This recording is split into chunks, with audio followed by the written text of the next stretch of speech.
क्या आपने कभी सोचा है कि भारत में खेल और शारीरिक शिक्षा की परंपरा कितनी प्राचीन है? ओम शांति शांति शांति। ओम। आज हम जिसे स्पोर्ट्स और फिटनेस कहते हैं, उसकी जड़ें हजारों साल पहले हमारे गुरुकुलों, महाकाव्यों और अखाड़ों में मिलती हैं। कल्पना कीजिए, ऋषि मुनियों के आश्रम में शिष्यों का दिन केवल वेद पाठ से नहीं, बल्कि धनुर्विद्या, कुश्ती और योगाभ्यास से भी शुरू होता था। शरीर और मन का संतुलन ही उस समय शिक्षा का सबसे बड़ा आधार था। फिर समय बदला, साम्राज्य बने, युद्ध हुए और शारीरिक शिक्षा का रूप भी बदलता गया। कभी यह सेना को मजबूत बनाने का साधन बना, तो कभी समाज में संस्कृति और आत्मरक्षा का प्रतीक। मुगल काल में अखाड़े और पारंपरिक खेल फले फूले, तो अंग्रेजों के समय में क्रिकेट और हॉकी जैसे नए खेल भारत आए।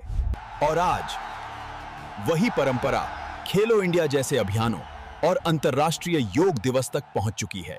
भारत की शारीरिक शिक्षा की यह यात्रा केवल खेलों की कहानी नहीं, बल्कि सभ्यता, संस्कृति और शक्ति की भी कहानी है। आइए जानें इस रोमांचक इतिहास को विस्तार से। भोपाल के भीमबेटका की गुफाओं में लगभग 3000 साल पहले चित्रों ने शिकार, नृत्य और युद्ध कला को अमर किया। शिकार, नृत्य और युद्ध कला के दृश्य शारीरिक शिक्षा की पहली झलक दिखाते हैं। 5000 साल पहले सिंधु घाटी की महान नगरी मोहनजोदड़ो केवल इमारतों का शहर नहीं था, बल्कि स्वास्थ्य और शारीरिक शिक्षा की धरोहर भी था। यहां की सबसे प्रसिद्ध जगह थी ग्रेट बाथ, दुनिया का पहला सार्वजनिक स्विमिंग पूल। इसका प्रयोग नहाने के साथ साथ तैराकी और शारीरिक ताजगी के लिए भी होता था। शहर की नालियां, स्नानागार और स्वच्छता व्यवस्था बताती है कि लोग स्वास्थ्य, सफाई और फिटनेस को महत्व देते थे। पुरातत्व में मिले खिलौनों, पासों और खेलों के अवशेष साबित करते हैं कि खेल और मनोरंजन बच्चों और युवाओं के शारीरिक शिक्षा का हिस्सा थे। यहाँ मिले हथियार और शिकार के औजार दर्शाते हैं कि शारीरिक ताकत, सहन शक्ति और युद्ध कला का अभ्यास भी उनकी दिनचर्या में था। मोहनजोदड़ो की मशहूर डांसिंग गर्ल प्रतिमा हमें बताती है, नृत्य केवल कला नहीं, बल्कि लचीलेपन, तालमेल और शरीर की ट्रेनिंग का प्रतीक था। इस तरह मोहनजोदड़ो की जीवन शैली में स्वच्छता, खेल, नृत्य और तैराकी जैसी गतिविधियां जुड़ी हुई थीं, जो आज की शारीरिक शिक्षा की बुनियाद मानी जाती हैं। क्या आप जानते हैं, भारत के प्राचीन वैदिक काल में शिक्षा केवल वेदों और शास्त्रों तक सीमित नहीं थी। उस समय गुरुकुल में छात्रों को न केवल मंत्र और योग सिखाया जाता था, बल्कि तीरंदाजी, कुश्ती, तैराकी और घुड़सवारी भी सिखाई जाती थी। यही कारण है कि उस दौर में शारीरिक शिक्षा को जीवन जीने की कला माना जाता था। क्या आप जानते हैं कि भारत में शारीरिक शिक्षा की जड़ें हमारे 4 वेदों तक जाती हैं? तो चारों वेदों ने मिलकर शारीरिक शिक्षा को आकार दिया। वैदिक काल में शारीरिक शिक्षा का उद्देश्य केवल बल नहीं, बल्कि शरीर, मन और आत्मा का संतुलन था। वैदिक काल में शारीरिक शिक्षा केवल शरीर को नहीं, बल्कि मन और आत्मा को भी विकसित करती थी, जिससे एक मजबूत चरित्र का निर्माण होता था। वैदिक काल में धनुर्विद्या, मल्ल युद्ध, रथ दौड़, तैराकी और योग, आर्ट, ये सब शिक्षा और जीवन का हिस्सा थे। वैदिक काल में शारीरिक क्रियाएं उत्सवों का हिस्सा थीं। सूर्य नमस्कार, यज्ञों के खेल और नृत्य शरीर के साथ आत्मा की आराधना थे। महर्षि पतंजलि ने योग को जीवन का आधार बनाया। उनके योग सूत्रों ने शरीर, मन और आत्मा के संतुलन की शिक्षा दी। पतंजलि के योग ने शारीरिक शिक्षा को नया आयाम दिया, अनुशासन, संतुलन और स्वास्थ्य को एक सूत्र में बांध दिया। महर्षि पतंजलि ने योग को 8 अंगों में बांटा: यम, नियम, आसन, प्राणायाम, प्रत्याहार, धारणा, ध्यान और समाधि। अष्टांग योग सिर्फ शरीर का मार्ग नहीं, ये मन और आत्मा को शुद्ध करने का एक तरीका है। योग सिर्फ आसन नहीं है, इसमें हमें बताया गया है कि हमें जीवन कैसे जीना है। आत्मा का परमात्मा से मिलन ही योग है, जहां शरीर, मन और आत्मा एक हो जाते हैं। अब हम बात करेंगे हमारे रिटन एविडेंस की। रामायण और महाभारत के समय का टेक्निकल फिजिकल एजुकेशन सिस्टम, जो आपको चौंका देगा। क्या आपने गौर किया है, रामायण और महाभारत के युद्धों में जब ब्रह्मास्त्र और अग्नि जैसे अस्त्र छोड़े जाते थे तो वो आकाश में जाकर सामने वाले अस्त्र से टकराते और उसकी शक्ति को नष्ट कर देते थे। आज के आधुनिक युग में भी कुछ वैसा ही दृश्य देखने को मिलता है। जब एक देश से मिसाइल छोड़ी जाती है तो दुश्मन देश भी अपने बचाव के लिए मिसाइल दागता है और दोनों आकाश में टकराकर एक दूसरे की शक्ति को मिटा देते हैं। सोचिए, क्या ये तकनीक कहीं ना कहीं हमारे महाकाव्यों, हमारे इतिहास, रामायण और महाभारत की गाथाओं से प्रेरित तो नहीं है? अब जरा सोचिए, वो समय जब मैदान में धनुष की टंकार गूंजती थी, गदा युद्ध की गर्जना होती थी। अर्जुन के कोच थे गुरु द्रोण और भगवान श्री राम के गुरु थे महर्षि विश्वामित्र। हर प्लेयर के लिए एक special coach, systematic training plan और रिजल्ट अपनी फील्ड का स्पेशलाइज्ड प्लेयर। और वहीं छिपा था भारत का पहला सिस्टमैटिक फिजिकल एजुकेशन सिस्टम, आज का प्लेयर कोच सिस्टम, जो भारत की सदियों पुरानी देन है। सोचिए, क्या दुनिया ने इसे हमसे ही सीखा है? प्राचीन भारत की धरती पर शिक्षा का अर्थ केवल ज्ञान प्राप्ति नहीं था, बल्कि शरीर, मन और आत्मा तीनों का संतुलन था। तक्षशिला और नालंदा जैसी विश्वविद्यालयों में छात्रों को केवल शास्त्र नहीं सिखाए जाते थे, बल्कि धनुर्विद्या, कुश्ती, रथ संचालन और योग जैसे शारीरिक प्रशिक्षण भी दिए जाते थे। देश विदेश से विद्यार्थी यहां पढ़ने आते और ज्ञान अर्जित कर उपाधियां पाते।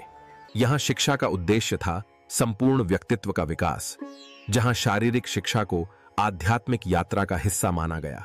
इन प्राचीन विश्वविद्यालयों ने वह नींव रखी जिस पर आधुनिक शारीरिक शिक्षा का दर्शन खड़ा है, जहां शरीर को मंदिर और अनुशासन को पूजा माना गया। मध्यकाल में शारीरिक शिक्षा का मुख्य उद्देश्य था युद्ध कला में निपुणता प्राप्त करना। तीरंदाजी, तलवारबाजी, भाला फेंक और कुश्ती जैसे खेल केवल मनोरंजन नहीं, बल्कि सैनिक प्रशिक्षण का हिस्सा थे। मध्यकाल में धर्म का गहरा प्रभाव था। मठों और आश्रमों में शारीरिक अनुशासन को आत्मसंयम और मानसिक दृढ़ता का प्रतीक माना जाता था। भारत में मध्यकाल के दौरान राजपूत और मुगल काल में शारीरिक शिक्षा का संबंध वीरता से था। कुश्ती, घुड़सवारी, धनुर्विद्या और तलवारबाजी को राजसी खेलों का दर्जा प्राप्त था। ब्रिटिश काल में शिक्षा का उद्देश्य था अनुशासित और आज्ञाकारी नागरिक तैयार करना। ब्रिटिश मिशनरियों ने स्कूलों में ड्रिल, मार्च पास्ट और शारीरिक अभ्यास को अनुशासन सिखाने का माध्यम बनाया। ब्रिटिश अधिकारियों ने भारत में क्रिकेट, फुटबॉल और हॉकी जैसे खेलों की शुरुआत की, जो बाद में बेहद लोकप्रिय हुए। 1854 के वुड्स डिस्पैच और 1912 की नीति में शारीरिक शिक्षा को अनिवार्य विषय घोषित किया गया। ब्रिटिश काल में सन 1900 में YMCA और 1914 में HVPM, हनुमान व्यायाम प्रसारक मंडल की स्थापना हुई है। मैं हूं हैरी क्रोबक और मुझे भारत में आधुनिक शारीरिक शिक्षा का जनक कहा जाता है। सन 1900 से कॉलेजों में शारीरिक शिक्षा के प्रशिक्षकों की औपचारिक ट्रेनिंग शुरू की गई थी। HVPM, हनुमान व्यायाम प्रसारक मंडल, ये अभी तक का एकमात्र ऐसा इंस्टीट्यूट था जो पूरे एशिया में फिजिकल एजुकेशन को बढ़ावा दे रहा था। सेकेंड लिंगेड एडिशन में भारत से हनुमान व्यायामशाला अमरावती ने पार्टिसिपेट कर Indian system of physical culture को डेमोन्स्ट्रेट किया। स्वदेशी आंदोलन में युवाओं को बलवान और आत्मनिर्भर बनाने के लिए व्यायामशालाओं की स्थापना की गई। भारत में दोनों इंस्टीट्यूट अपना बेहतरीन काम कर रहे थे, पर इंडिया को अभी दुनिया के मंच पर पहचान मिलना बाकी था। सन 1896 में IOC, इंटरनेशनल ओलंपिक कमेटी बन चुका था और दुनिया एक नए खेल आंदोलन में शामिल हो रही थी। अब समय आ गया था भारत को अपनी ओलंपिक पहचान दुनिया के मंच पर दिखानी थी। सन 1927 में बनी इंडियन ओलंपिक एसोसिएशन, जिसने भारत के ओलंपिक सफर को नई दिशा दी। इसके पहले अध्यक्ष थे डॉक्टर दोराबजी टाटा और सचिव थे AG नॉरन, जिन्होंने भारत के ओलंपिक इतिहास की नींव रखी। IOA के बनने के बाद भारत ने ओलंपिक में कदम रखा। यह शुरुआत थी उस सफर की जिसने दुनिया को चौंका दिया। फिर शुरू हुआ भारत का सुनहरा युग, जहां हॉकी बनी हमारी शान और पहचान। 1928 ओलंपिक्स में हॉकी का गोल्ड मेडल जीतने की रोमांचक कहानी के एपिसोड का लिंक डिस्क्रिप्शन में दिया हुआ है, इसे देखना ना भूले। साल था 1948। आजादी के बाद भारत अपने खेल भविष्य की नई दिशा तलाश रहा था। तभी बनी ताराचंद समिति, जिसका उद्देश्य था भारत में शारीरिक शिक्षा और खेलों की नई सोच को आकार देना। समिति ने कहा, हर स्कूल में खेल हो अनिवार्य और प्रशिक्षित शिक्षक हो तैयार। यही थी भारत की खेल क्रांति की शुरुआत। साल था 1950। आजादी के बाद भारत अपने नागरिकों को स्वस्थ और मजबूत बनाने की दिशा में कदम बढ़ा रहा था। इसी सोच से बना central advisory board of physical education and recreation. Board ने कहा, स्वस्थ शरीर ही सशक्त राष्ट्र की पहचान है। यही थी भारत की फिटनेस क्रांति की शुरुआत। साल था 1953। भारत खेलों में अपनी नई पहचान बनाने की दिशा में अग्रसर था। देश की पहली स्वास्थ्य मंत्री राजकुमारी अमृत कौर ने कोचिंग स्कीम शुरू की, जिसका मकसद था प्रशिक्षित कोच और कुशल खिलाड़ियों की नई पीढ़ी तैयार करना। इस योजना ने भारत में खेलों को नई दिशा दी और खिलाड़ियों को राष्ट्रीय और अंतर्राष्ट्रीय मंच पर चमकने का अवसर दिया। 1954 का साल था। भारत खेलों में अपनी पहचान बनाने के लिए रेडी था और तभी बना all India council of sports, जिसका लक्ष्य था खिलाड़ियों को ट्रेनिंग, संसाधन और एक दिशा देना। यहीं से शुरू हुई भारत की खेल क्रांति। स्वतंत्रता के बाद भारत में शारीरिक शिक्षा को लेकर कोई एक समान नीति नहीं थी। इसी समस्या को दूर करने के लिए 1956 में केंद्र सरकार ने एक बड़ा कदम उठाया। इस बोर्ड का उद्देश्य था पूरे देश में शारीरिक शिक्षा और मनोरंजन के लिए एक समान नीति बनाना और युवाओं में खेल भावना को बढ़ावा देना। इस विभाग ने देश भर में खेलों को नई दिशा दी। कोचिंग सेंटर, नेहरू युवा केंद्र और राष्ट्रीय खेल संस्थान जैसी योजनाओं की शुरुआत की गई। इस विभाग की पहल से भारत में खेलों को एक नई पहचान मिली। गांवों से लेकर अंतर्राष्ट्रीय मंचों तक खिलाड़ियों ने देश का नाम रोशन करना शुरू किया। 1950 के दशक में भारत में शारीरिक शिक्षा अभी अपने प्रारंभिक चरण में थी। ऐसे में देश को प्रशिक्षित शिक्षकों की जरूरत थी जो नई पीढ़ी को स्वस्थ और अनुशासित बना सकें। ग्वालियर को चुना गया क्योंकि ये खेल संस्कृति एवं परंपरा का प्रमुख केंद्र था, एक ऐसी भूमि जो साहस और नेतृत्व की प्रतीक रही है। 1957 में भारत सरकार के शिक्षा मंत्रालय ने Laxmibai college of physical education Gwalior की स्थापना का निर्णय लिया। इसका उद्देश्य था शारीरिक शिक्षा के मानकों को ऊंचा उठाना, प्रशिक्षित शिक्षक और कोच तैयार करना। यहाँ शोध और प्रयोगों के माध्यम से शारीरिक शिक्षा की नई विधियां विकसित की गईं, ताकि खेलों को विज्ञान से जोड़ा जा सके। आज LCPE Gwalior, LNIPE Laxmibai national institute of physical education के नाम से जाना जाता है। भारत में शारीरिक शिक्षा का प्रतीक बन चुका है। ये वही जगह है जहां से देश को अपने श्रेष्ठ शिक्षक और कोच मिलते हैं। सन 1958 में भारत सरकार ने sports and youth welfare department की स्थापना की, जिसका उद्देश्य था खेलों का विकास, युवाओं में नेतृत्व और राष्ट्र प्रेम की भावना जगाना। साल 1959 में भारत सरकार ने शुरू किया नेशनल फिजिकल फिटनेस ड्राइव, जिसका उद्देश्य था युवाओं में शारीरिक फिटनेस के प्रति जागरूकता फैलाना। इस अभियान का लक्ष्य था हर छात्र को नियमित व्यायाम के लिए प्रेरित करना और एक स्वस्थ, अनुशासित राष्ट्र का निर्माण करना। अब बात कर लेते हैं ऐसे इंस्टीट्यूट की जिसकी भारत को सबसे ज्यादा जरूरत थी, क्योंकि यहाँ विभिन्न स्कीमों से खिलाड़ी तो बन रहे थे, पर इन खिलाड़ियों को ट्रेनिंग देने वाले टीचर्स की कमी थी। साल 1961 में भारत सरकार ने स्थापित किया नेशनल इंस्टीट्यूट ऑफ स्पोर्ट्स मिंदुर, जिसे खेलों की जननी कहा जाता है। इस संस्थान का उद्देश्य था प्रशिक्षित कोच तैयार करना, वैज्ञानिक प्रशिक्षण देना और भारत को खेलों में नई ऊंचाइयों तक पहुंचाना। साल था 1964। भारत को एक ऐसी शिक्षा नीति की तलाश थी जो दिमाग और शरीर दोनों को मजबूत बनाए। इस दिशा में बनी कोठारी समिति, जिसने कहा, शिक्षा का मतलब केवल किताबें नहीं, बल्कि शरीर और मन दोनों का विकास है। कोठारी समिति ने कहा, हर बच्चे को किताबों के साथ खेल का भी अधिकार है। यही थी भारत की शिक्षा और शारीरिक विकास की सच्ची क्रांति। साल 1965 में भारत सरकार ने शुरू किया नेशनल फिटनेस कॉर्प्समेंट, जिसका उद्देश्य था युवाओं में शारीरिक तंदुरुस्ती और अनुशासन को बढ़ावा देना। इसका लक्ष्य था हर छात्र को फिट, अनुशासित और राष्ट्र के प्रति जिम्मेदार नागरिक बनाना। नेशनल फिटनेस कॉर्प्स ने देश में फिटनेस की नींव रखी। इसी से प्रेरणा लेकर आगे चलकर शुरू हुआ फिट इंडिया मूवमेंट। साल 1970 में भारत सरकार ने शुरू की रूरल स्पोर्ट्स टूर्नामेंट योजना, ताकि गांव-गांव तक खेलों की भावना पहुंच सके।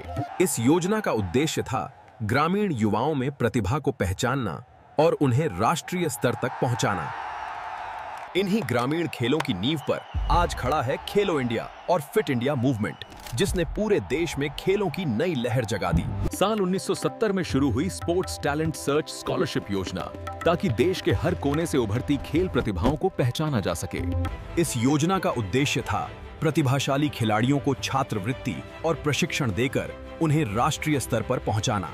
इसी योजना से मिली प्रेरणा ने जन्म दिया स्पोर्ट्स अथॉरिटी ऑफ इंडिया और खेलो इंडिया जैसे अभियानों को, जिन्होंने भारत में खेलों को नई पहचान दी। साल 1975 में भारत सरकार ने पूरे देश में खेल को बढ़ावा देने और प्रतिभा की खोज के लिए राष्ट्रीय खेल चैंपियनशिप शुरू की।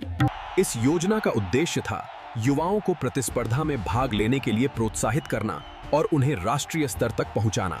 इसी राष्ट्रीय प्रतियोगिता की नींव पर आज खड़ा है खेलो इंडिया और फिट इंडिया यूथ गेम्स, जो पूरे देश में खेलों की नई लहर ला रहे हैं। साल 1982 में भारत सरकार ने खेलों को बढ़ावा देने के लिए एक अलग खेल विभाग की स्थापना की, ताकि सन 1982 में होने वाले एशियाई खेलों और अंतर्राष्ट्रीय स्तर पर प्रदर्शन बढ़े। भारत ने अलग अलग खेलों के लिए विशेष फेडरेशन बनाने की योजना बनाई, ताकि हर खेल का विकास और प्रतिभा पहचान सुनिश्चित की जा सके। साल 1984 में भारत ने खेलों को नई दिशा देने के लिए बनाई पहली राष्ट्रीय खेल नीति। इस नीति का उद्देश्य खेलों में जन भागीदारी बढ़ाना और अंतर्राष्ट्रीय स्तर पर उत्कृष्टता हासिल करना था। इस नीति ने खेल अधोसंरचना, प्रशिक्षण, महिला भागीदारी और शारीरिक शिक्षा को नई पहचान दी। यह नीति भारतीय खेल प्राधिकरण और आधुनिक भारतीय खेल प्रणाली की नींव बन गई। साल 1984 में एशियन गेम्स की सफलता के बाद भारत सरकार ने खेलों के विकास के लिए एक नई संस्था बनाई, स्पोर्ट्स अथॉरिटी ऑफ इंडिया। इसका उद्देश्य था देश भर में खेल प्रतिभाओं को पहचानना, उन्हें प्रशिक्षण देना और अंतर्राष्ट्रीय स्तर तक पहुंचाना। भारतीय खेल प्राधिकरण का लक्ष्य प्रतिभा खोज, प्रशिक्षण, खेल के बुनियादी ढांचे का विकास और राष्ट्रीय शिविरों का आयोजन करना है। साल 1985 में भारत सरकार ने शिक्षा और मानव विकास को एकीकृत करने के लिए बनाई मानव संसाधन विकास मंत्रालय। इस मंत्रालय का उद्देश्य था शिक्षा, साक्षरता और कौशल के माध्यम से मानव संसाधन का सर्वांगीण विकास करना। इस मंत्रालय ने शिक्षा की गुणवत्ता, समान अवसर और सांस्कृतिक मूल्यों को बढ़ावा देने के कई कार्यक्रम शुरू किए। नई शिक्षा नीति के साथ समग्र शिक्षा पर नए सिरे से ध्यान केंद्रित करने के लिए वर्ष 2020 में इस मंत्रालय का नाम बदलकर फिर से शिक्षा मंत्रालय कर दिया गया। साल 2014 में भारत ने ओलंपिक और पैरा ओलंपिक में पदक जीतने के लक्ष्य से शुरू किया टारगेट ओलंपिक पोडियम स्कीम। इसका उद्देश्य है भारत के सर्वश्रेष्ठ खिलाड़ियों को विश्व स्तरीय तैयारी देना, ताकि वे ओलंपिक में मेडल जीत सकें। टॉप्स खिलाड़ियों को मिलता है विदेशी प्रशिक्षण, उन्नत उपकरण, स्पोर्ट्स साइंस सपोर्ट और आर्थिक सहायता। इस योजना ने नई पीढ़ी के चैंपियंस तैयार किए और इसी का नतीजा था कि टोक्यो के ओलंपिक पोडियम पर हमारा तिरंगा शान से लहराया। साल 2018 में भारत सरकार ने खेलों को जन आंदोलन बनाने के लिए शुरू किया खेलो इंडिया कार्यक्रम। इस कार्यक्रम का उद्देश्य खेल प्रतिभाओं की पहचान करना, उन्हें प्रशिक्षित करना और भारत को एक खेल शक्ति बनाना है। खेलो इंडिया के तहत स्कूल, कॉलेज और ग्रामीण स्तर पर खेलों को बढ़ावा दिया गया, ताकि हर बच्चे को मिले खेलने का मौका। खेलो इंडिया ने न केवल युवा प्रतिभाओं को मंच दिया, बल्कि भारत में खेल संस्कृति को नई पहचान दी। Play, progress, prosper. साथ ही प्रतिभाशाली खिलाड़ियों को वित्तीय सहायता भी प्रदान करता है। खेलो इंडिया युवाओं को प्रशिक्षण, कोचिंग और वार्षिक खेलों के माध्यम से मौका देता है। 29 अगस्त 2019 को भारत में शुरू हुआ फिट इंडिया मूवमेंट, एक ऐसा अभियान जो फिटनेस को जीवन शैली बनाना चाहता है। इसका मिशन है व्यवहार में बदलाव लाना और हर दिन एक सक्रिय जीवन शैली अपनाना। उद्देश्य हैं फिटनेस को आसान और मजेदार बनाना, जागरूकता फैलाना और फिटनेस को ले जाना हर स्कूल, गांव, कॉलेज तक। साल 2025 में भारत सरकार ने लॉन्च की खेलो भारत नीति, एक नई शुरुआत भारत को वैश्विक खेल शक्ति बनाने की दिशा में। इसका उद्देश्य है खेल और शिक्षा को जोड़कर हर बच्चे और युवा को खेलों में अवसर देना। बुनियादी ढांचा, खेल विज्ञान, प्रतिभा पहचान और खेल में रोजगार, इन सभी के साथ भारत को 2036 ओलंपिक के लिए तैयार करना। हर गांव, हर शहर से निकलेंगे चैंपियन जो हासिल करेंगे ओलंपिक का पोडियम। तो दोस्तों, ये थी कुछ महत्वपूर्ण गवर्नमेंट स्पोर्ट्स स्कीम जिससे निरंतर भारत में स्पोर्ट्स एंड फिजिकल एजुकेशन का डेवलपमेंट हुआ। ऐसे ही और AI इंफॉर्मेटिव वीडियोस के लिए वीडियो को लाइक और चैनल को सब्सक्राइब जरूर करें।